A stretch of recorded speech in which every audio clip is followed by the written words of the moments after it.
नमस्कार, मेरा नाम है आरती अंजलि, मैं हूँ रेडियो से और आप मुझे देख रहे हैं मुजफ्फरपुर जनता की आवाज़ में। धन्यवाद। इस शो के प्रायोजक है मां भवानी डेकोर प्राइवेट लिमिटेड, मतलब a complete floor solution, new 0 mile Dadar road Muzaffarpur. लेकिन अचानक ऐसा क्या हो गया कि वो प्रेमी इतना ज्यादा पागल हो गया कि उसने अपनी प्रेमिका के 35 टुकड़े कर दी। जिस तरह से मीडिया में दिखा रही है, हालांकि मैं मीडिया के बहुत बात से असहमत भी हूँ। मीडिया जिस तरीके से बात कर रही है कि उसको लिपस्टिक लगाया गया था, डेली वो 1 महीना तक उसको गर्दन काट के अलग फ्रीज में रखा, इस बात से मेरा लगता है कि ये बनावटी स्टोरी है ताकि लोग देखें, थ्रिलिंग पैदा करने के लिए सब बातें कही जाती है। कानून लिविंग रिलेशनशिप में रहते थे और इतने लीन हो गए थे। अच्छा, इन लोगों का लिबास को आप जब देखेंगे, आप लोग क्रिमिनोलॉजी में पढ़ते हैं, आँख कान नाक के बनावट से, तो ये लोग मॉडर्निटी का आडंबर करते हैं। मूल रूप से ये मॉडर्न होते नहीं हैं। तो आप मॉडर्निटी का आप करते हैं, नशा करते हैं, धूम्रपान करते हैं, कॉल सेंटर का जीवन शैली, मैं ये नहीं कहता हूँ कि सब, लेकिन जीवन शैली सबको मालूम है। मैं भी बहुत सारे चीज़ों को नज़दीक से देखता हूँ, सुनता हूँ। श्रद्धा जैसी बहुत सारी लड़कियाँ जो केवल कुछ जिद के वजह से अपने माँ बाप और समाज का जो परंपरा है उससे ऊपर उठने का आडंबर करते हैं बिना ज्ञान के, तो ऐसे लोगों के साथ इस तरह की घटनाएं होंगी, इसलिए आप सावधान हो जाइए। आफताब और श्रद्धा, आफताब और श्रद्धा एक ऐसा नाम है जो अभी पूरे देश भर में ट्रेंड कर रहा है। क्यों कर रहा है? क्योंकि एक आफताब नाम के लड़के ने अपनी प्रेमिका के 35 टुकड़े कर दिए और फ्रिज में रख दिया काट के, और रोज रात को 2 बजे जाता था और जंगलों में फेंक आता था उन टुकड़ों को। 6 महीने बहुत आसानी के साथ, सावधानी के साथ रहा दिल्ली जैसे महानगर में। फिर एक दिन पुलिस आती है और उसे पकड़ के ले जाती है और उससे ये बयान उगलवाती है। अभी हमारे साथ अभिवक्ता शिवनंदन भारती है, हर एक मामले पे बहुत बेबाकी के साथ बोलते हैं और काफी जाने माने चेहरा बन चुके हैं बिहार में। इनसे हम बात करेंगे। सर, इसमें गलती किसकी है, आफताब की या श्रद्धा की? मेरे नज़र से दोनों की गलती है। जितनी आफताब की गलती है उससे कम मैं गलती श्रद्धा का नहीं मानता हूँ। क्योंकि आप जब शादी करते हैं, जीवन साथी चुनने की बात करते हैं, प्रेम करते हैं, संबंध बनाते हैं, तो समाज के जो परंपरा है उसके विरुद्ध जाके आप सोचते हैं। तो जिस टाइम में आपने शादी किया, संबंध स्थापित किया, या उनको आप लिविंग रिलेशनशिप में रहा, तो आपने उस टाइम में नहीं सोचा कि आप जिसके साथ कर रहे हैं, तो आपको कई लोगों ने, माँ बाप के सपनों को आपने ठुकरा कर वहाँ पर गया। आपको समाज में बहुत सारे लोगों ने समझाया होगा कि आप एक अपने जाति के और धर्म के विरुद्ध जाके आप जीवन साथी चुन रहे हैं, तो उस टाइम में आपने बहुत सारा लंबा चौड़ा प्रवचन दिया। और आज यदि इस तरह की वारदात हो रही है तो आप बोल रहे हैं कि दोषी कौन? दोषी दोनों हैं। एक तो जो इसमें मेरे नज़र से आप देखेंगे तो खास करके श्रद्धा जैसी बहुत सारी लड़कियां जो केवल कुछ जिद के वजह से अपने माँ बाप और समाज का जो परंपरा है उससे ऊपर उठने का आडंबर करते हैं बिना ज्ञान के, तो ऐसे लोगों के साथ इस तरह की घटनाएं होंगी, इसलिए आप सावधान हो जाइए। और रही बात कानूनी दृष्टिकोण से आप देखेंगे तो आफताब को भी सज़ा मिलनी चाहिए यदि सारी बातें सत्य हो जिस तरह से मीडिया में दिखा रही है। हालांकि मैं मीडिया के बहुत बात से असहमत भी हूँ। मीडिया जिस तरीके से बात कर रही है कि उसको लिपस्टिक लगाया गया था, डेली वो 1 महीना तक उसको गर्दन काट के अलग फ्रीज में रखा, इस बात से मेरा लगता है कि ये बनावटी स्टोरी है ताकि लोग देखें, थ्रिलिंग पैदा करने के लिए सब बातें कही जाती है। कानूनी दृष्टिकोण से पुलिस को अभी बहुत ज़्यादा इसमें मेहनत करने की ज़रूरत है, क्योंकि अभी तक इसमें कोई आई विटनेस नहीं मिला है, ना ही इसके बयान के आधार पर कोई चीज़ रिकवरी हो रही है जिससे वो कोर्ट में साबित हो सके। तो कोर्ट में इस पूरे प्रकरण में पुलिस की भूमिका बहुत अहम हो जाती है, ताकि ज़्यादा से ज़्यादा वो साक्ष्य को संग्रह करे और इसी आधार पर जो है उस व्यक्ति को सजा मिलेगा। सर, क्या हो सकता है 2 साल का दोनों का रिलेशनशिप था? पहले श्रद्धा मुंबई में रहती थी, फिर अचानक दिल्ली आ गई और दोनों साथ में कॉल सेंटर में काम करते थे। लेकिन अचानक ऐसा क्या हो गया कि वो प्रेमी इतना ज्यादा पागल हो गया कि उसने अपनी प्रेमिका के 35 टुकड़े कर दिए? ये एक चीज बताइए, आप इसकी बात में कर रहे हैं। अभी मेरे सामने एक केस आया कि उसमें 65 साल का एक बुजुर्ग आदमी अपनी वाइफ का गला काटा और मुंडी लेके थाना में पहुंच गया था। और इससे पूर्व में भी एक हम लोग का लीडिंग केस है, अगनू नेगेसिया का केस है, जो हम लोग पढ़ते हैं लॉ में। उसकी भी कहानी यही है कि उसने ही गर्दन काटा और वही थाना पे ले जाके FIR भी लगाते हैं कि अपने पत्नी को मारा। तो ये कह देना कि कोई भी वहाँ पर तो हिंदू मुस्लिम की कोई बात नहीं थी।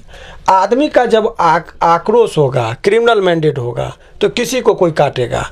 ये बात तो सत्य है कि प्रेम प्रसंग था, प्रेम प्रसंग में ये लोग लिविंग रिलेशनशिप में रहते थे और इतने लीन हो गए थे। अच्छा, इन लोगों का लिबास को आप जब देखेंगे, आप लोग क्रिमिनोलॉजी में पढ़ते हैं, आँख कान नाक के बनावट से, तो ये लोग मॉडर्निटी का आडंबर करते हैं। मूल रूप से ये मॉडर्न होते नहीं हैं। तो आप मॉडर्निटी का आप करते हैं, नशा करते हैं, धूम्रपान करते हैं, कॉल सेंटर का जीवन शैली, मैं ये नहीं कहता हूँ कि सब है, लेकिन जीवन शैली सबको मालूम है। मैं भी बहुत सारे चीज़ों को नज़दीक से देखता हूँ, सुनता हूँ।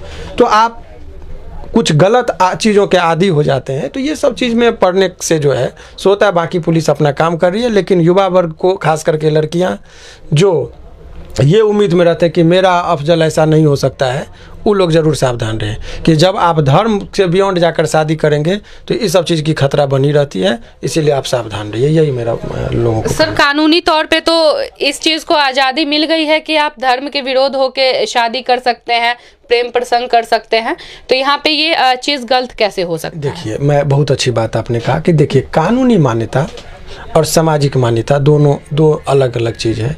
बहुत चीज़ को कानूनी रूप से मान्यता मिली है, लेकिन समाज में उसके सोशल एक्सेप्टेबिलिटी अभी नहीं है। तो उसका, मैं ये नहीं कहता कि आप समाज में जो चीज़ है वो, लेकिन इसका सोशल रिएक्शन होता है। उस चीज़ को फेस करने की भी आप में शक्ति है, तब सोसाइटी के अगेंस्ट जाइए। आप में वो क्षमता होनी चाहिए सामंजस्य करने की या उससे लड़ने की, तभी तो आप करेंगे। अदरवाइज आपको एक आध आदमी को इस तरह का ये करना ही पड़ेगा। तो आपने जो कहा लिविंग रिलेशनशिप की मान्यता, वो मान्यता कानूनी रूप से तो मिल चुकी है, लेकिन वास्तविक ये है कि हमारा समाज में ये चीज़ नहीं। यदि कोई आदमी बिना शादी के किसी महिला या पुरुष आपस में रह रहे हो, तो समाज उसको अच्छे दृष्टिकोण से नहीं देख रहा है, जिस चीज़ को सभी लोग जानते हैं कमोबेश।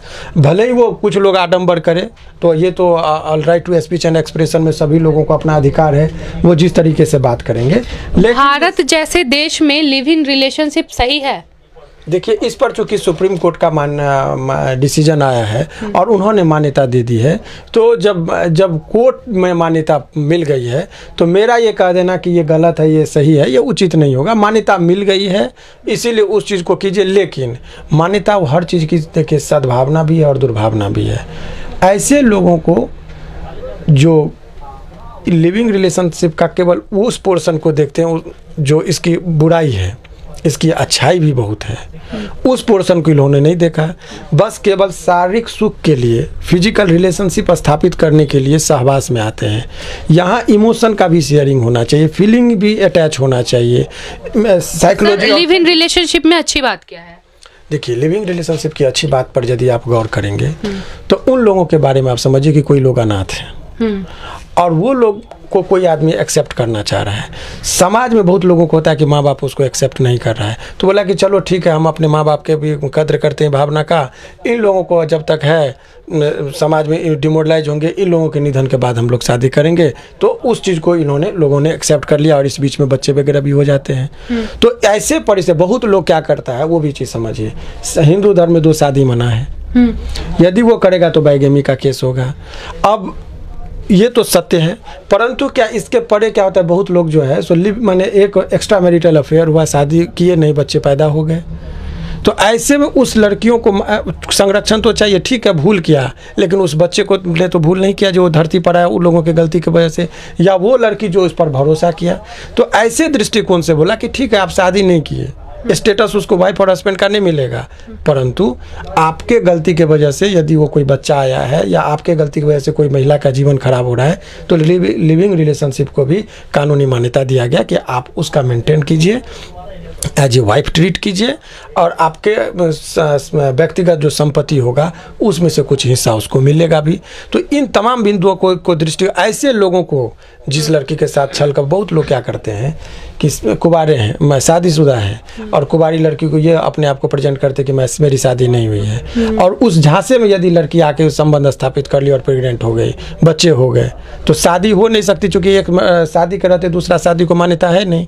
तो ऐसे में लिविंग रिलेशनशिप में रहने के लिए मजबूर होते हैं। तो ऐसे दृष्टिकोण वाले लोगों को जो है सो लिविंग रिलेशनशिप में मान्यता देने की बात कही गई थी, परंतु लिविंग रिलेशनशिप की मान्यता मिली, इसका मतलब ये नहीं कि शादी का कंसेप्ट खत्म हो गया, समाज की भूमिका खत्म हो गई, गई, माँ बाप की भूमिका खत्म हो गई, इसको उल्टा नहीं देखा जा सकता है। ये समाज का जो मूल ढांचा है जिसमें परंपरागत तरीके से शादी होना, शादी को एक उत्सव और संस्कार के तौर पर हिंदू धर्म में देखा गया है, एक संस्कार है, तो उस संस्कार में माँ बाप का भी योगदान होता है, उनके भी भावना का कद्र होना चाहिए। बच्चे और संतान को बहुत ही शिद्दत से माँ बाप पालते हैं, तो उनके हर चीज़ का सम्मानपूर्वक। और फिर अरेंज देखिए, आप लव अफेयर का मामला 99% चीज़ में हम लोगों ने देखा है कि अब जो है सो माँ बाप मान जाते हैं, क्योंकि अब ये समाज मॉडर्न हो रहा है, धीरे धीरे एक्सेप्ट कर रहे हैं। और नहीं मानेंगे तो बच्चे कुछ गलत कदम उठा सकते हैं। कदम उठाते हैं, उसमें मान्यता है भाई आप 18 से ऊपर हैं तो आप शादी करने के लिए ये कॉम्पिटेंट है, लोग शादी भी करते हैं, आप शादी कर लीजिए। लेकिन आप शादी करने के बाद भी कत्ल हो सकता है यदि आपका पार्टनर आपके अकॉर्डिंग नहीं है, तो अगर वो आफताब जैसा है तो वो हो सकता है। और आफताब के बारे में जिस तरीके से पूरे देश में हिंदू और मुसलमान के नाम पर ये जोड़ा जा रहा है, ये भी उचित नहीं है।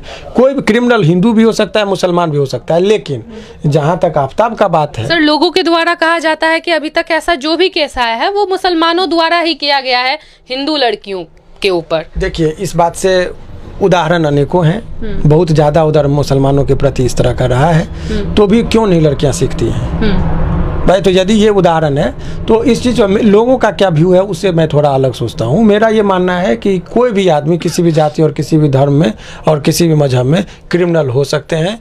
तो इसीलिए आप शादी ब्याह करने से पहले, जीवन साथी चुनने से पहले जज्बाती नहीं होके एक पीसफुल लाइफ के लिए जो आवश्यक तत्व है उसको देखिए और फिर आप अपने जीवन साथी को सेलेक्ट कीजिए। सर, आफताब ने जिस तरह से श्रद्धा को काट दिया, फ्रिज में रख दिया, हो सकता है कि आफताब के कुछ आतंकी ताल्लुकात भी हो सकते हैं लोगों से जैसा मीडिया में बताया जा रहा है। देखिए, आप मीडिया को 24 घंटा न्यूज चलाना है और न्यूज चलाने वाले जो टीवी वाले न्यूज हैं उसकी क्रेडिबिलिटी कितनी है कि बहुत लोग बोलते थे कि 2000 के नोट में चिप्स लगा हुआ है।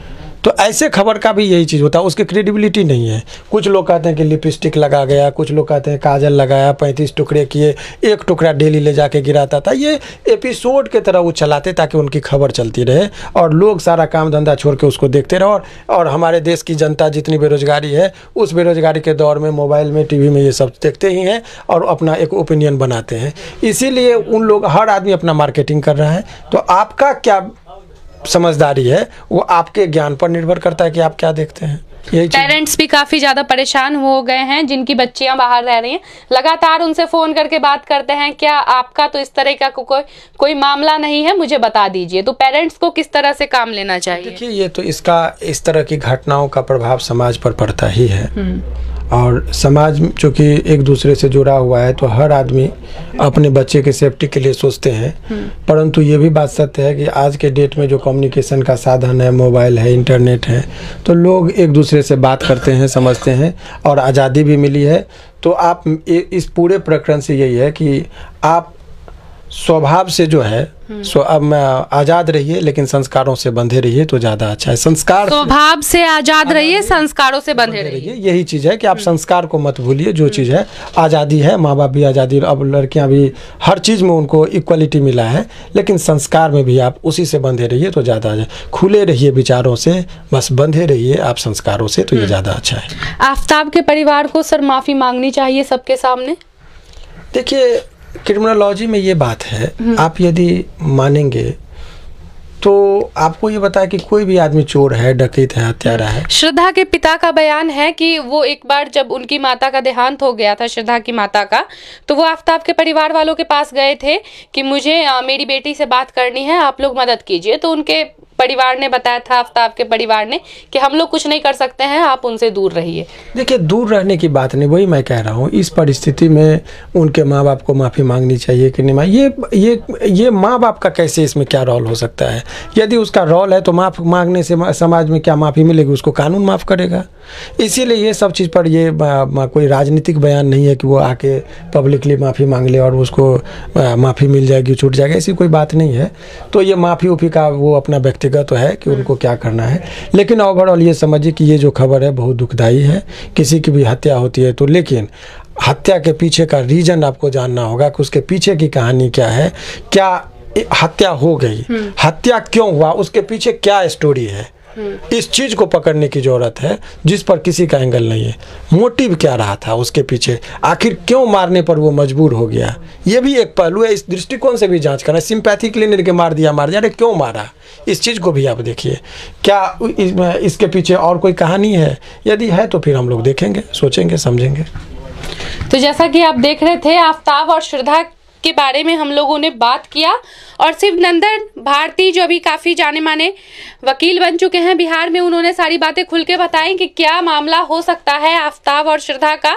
अपने सपनों की आशिया को दे एक नई पहचान माँ भवानी डेकोर प्राइवेट लिमिटेड के साथ, जो है ऑथराइज्ड डिस्ट्रीब्यूटर ऑफ कजारिया। देश की मिट्टी से बनी टाइल से देश को बनाते हैं, और जहां मिलती है सभी प्रकार के Indian and imported granite, marble, sanitary एवं कोटा स्टोन का अनोखा एवं आकर्षक संग्रह। माँ भवानी डेकोर प्राइवेट लिमिटेड मतलब a complete floor solutions. New 0 mile Dadar road, Muzaffarpur. Call 9934753111।